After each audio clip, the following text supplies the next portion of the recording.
Hello and welcome back. I hope you're enjoying the conference so far. I would now like to share with you a pre-recorded interview with the Chief Executive of the British Council, Scott McDonald. Scott was appointed Chief Executive in September this year. Previously, he was the President and CEO of the Oliver Wyman Group and sat on the Executive Committee of Marsh & McLennan Companies, including more than 75,000 staff in over 100 countries. For more than 30 years, he has grappled with issues around culture, inclusion, people development, and organizational change. This interview is conducted by our Director of Examinations at the British Council, Sara Pierson. Sara has been Director Examinations since August 2015 and has overall accountability for strategic relationships with over 150 UK exam boards and awarding bodies, ensuring that delivery of university, school, professional and English language exams are in line with their exacting standards and quality frameworks. And in 2021, Sara was awarded an OBE for services to UK education and the promotion of the English language overseas. So sit back and enjoy.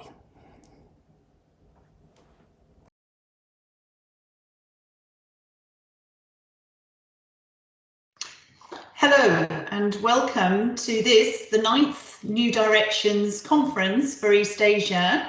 My name is Sara Pierson. I'm Director of Examinations with the British Council based in London. And I'm delighted to have with me today Scott McDonald, the Chief Executive of the British Council. So welcome, Scott. This is also your first New Directions Conference. And the conference theme this year is Fairer, Greener and Stronger, the Future of English Language Assessment. Now, you recently joined the British Council, Scott, in September, and I wondered whether you could tell us a bit about your reasons for joining the British Council. Why were you attracted to the organisation and to the role? Thank you, Sarah, and I'm delighted to be here at the conference. It's a nice first question to start on because I spent most of my career in the private sector. And when I left the private sector, there were really two things I wanted to do. And one was to focus on international relations, and one was to focus on public service. And as I looked around for, the most valuable place to spend my time, I came across the British Council, which is a place I'd encountered many times over my life in various guises. And I got very enamored again about the importance of what the British Council does. And I think of the world these days as a growingly fractious place with more political divides and disputes around values, way of life, political systems.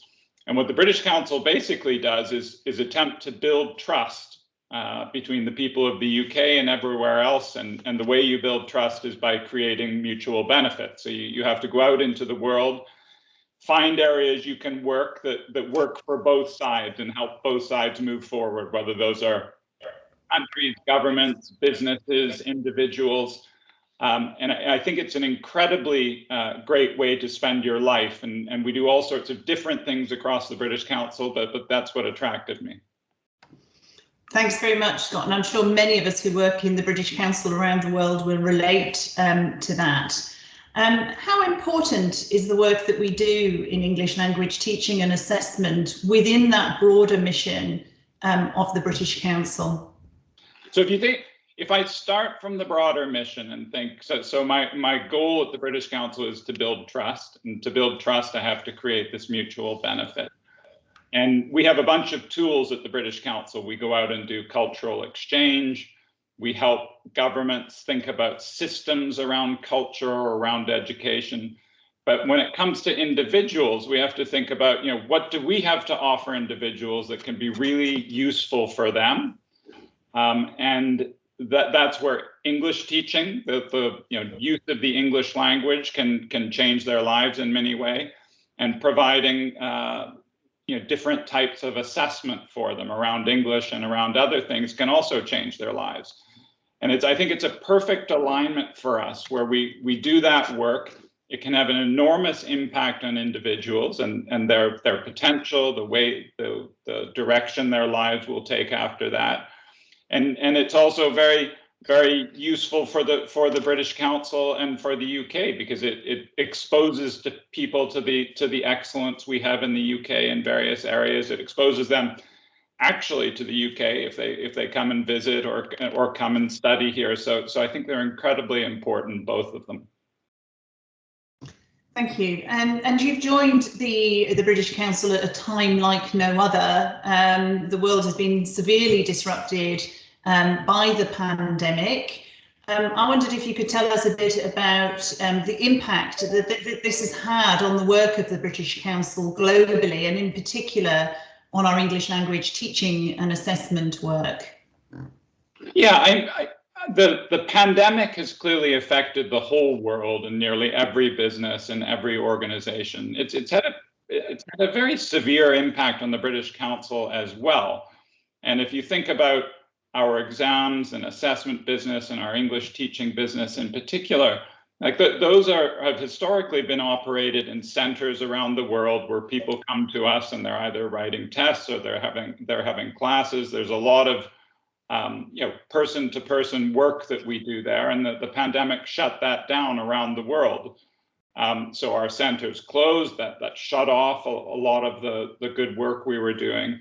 And during the period, we've had to go much faster on digital interfaces with people and evolving both the way we do assessments and the way we do English. And I think we've probably seen an acceleration in thinking methods, techniques there that might have taken another 10 years. That's all been compressed into 2 years. So now I think we have quite a complementary set of things which are more traditional and in person, combined with a whole bunch of digital things. So it's been a really rough period for us, for the obvious reasons, but I think we've learned an enormous amount from it, and we need to come out stronger with an even better offering for our partners. Thank you, Scott. And you mentioned there the impact of technology, and I wondered whether you could say a bit more about that. English language learning and assessment is changing, and it's changing quite rapidly. And as you say, that change is accelerated during the pandemic. How is the British Council responding in terms of its approach to technology? So I think in all areas of our business, we're trying to complement what we did on a person-to-person basis with technology, and the technology can improve the reach and also improve the customer experience for the people we work with, if they're so inclined to work with us in that way. And we've done everything from create centers that actually can teach English across entire countries from one center. Which is, of course, incredibly powerful for an education system and for us to be able to have such reach. We're also able to create different types of teaching and different types of exams and just provide a much bigger platform of things, or a much bigger area of things for people to choose from, depending on how they want to interact, when they want to interact, exactly what level of assessment or teaching they want to do. Thanks, and I'm sure there'll be lots of discussion about that role of technology in the conference over the next few days, and certainly it's exercising a lot of us in English language assessment at the moment. One of the themes of the conference was around green, becoming greener. And I wondered whether you could talk a little bit about the British Council's sustainability agenda, its response to climate change, which of course is becoming a bigger concern across the world. So I think it's pretty clear that climate change and biodiversity and all the areas related to that that's become the biggest challenge for the world at the moment, and certainly for the youth of the world, it's the main thing they're focusing on. And so you've got the whole world focused on it. All the scientists are focused on it. All the economists are focused on it. All the nature organizations are focused on it. There's a lot of good work going on there, and that gets pulled together every year and every multiple years into the COP conference, which just happened in Glasgow. The British Council, we think, also has an enormous role to play, and it's really around the changes that are required and how you implement those changes. And what we tend to focus on in general is culture and education. And we think the way you drive the change required to address climate change is through culture and education. So you need to get, the changes we require individually or as a society baked into the cultural discussions everyone has, and also baked into the education they have at every level of schooling, including the work we do in English. That there's an opportunity to talk about these challenges and ensure that we're all equipped to make the change. So I think we're complementary to all the scientists and economists and nature people who are doing incredible work.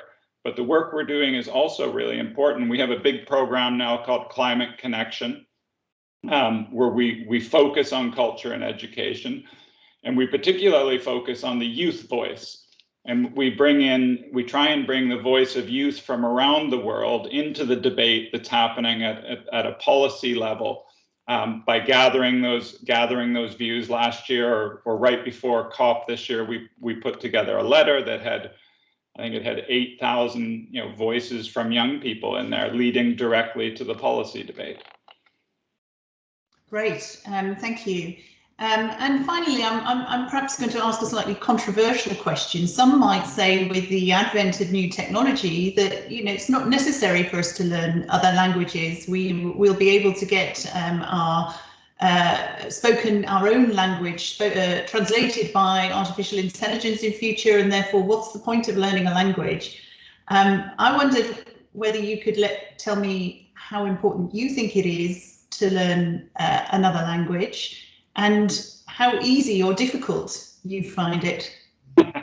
So I have two slightly different questions for you, or answers for you. The first is, I think it's incredibly important, and I really believe the only way you deeply understand another culture and another people is to be able to communicate with them, often in their own language.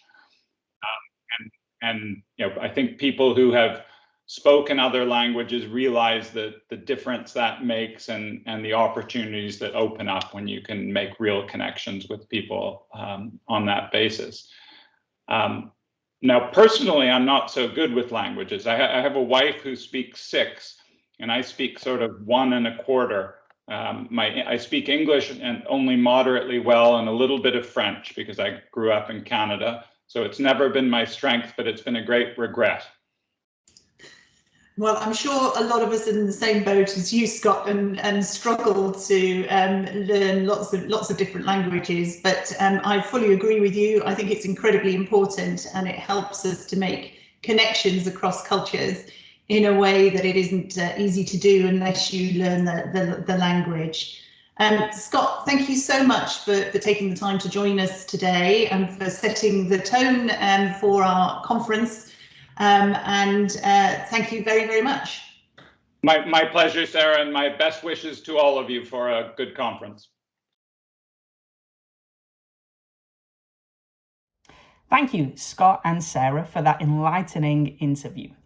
Please stick around today as we still have a bunch of breakout sessions that you can attend, as well as 2 panel discussions. One entitled English Medium Education, Assessment Issues in an East Asian Context, and the other one called Artificial Intelligence, Opportunities and Challenges for the Future of Language Assessment. And if you have time to spare, remember you can make some new friends in one of our discussion rooms, as well as vote for your favourite video in our Student Awards competition. See you soon.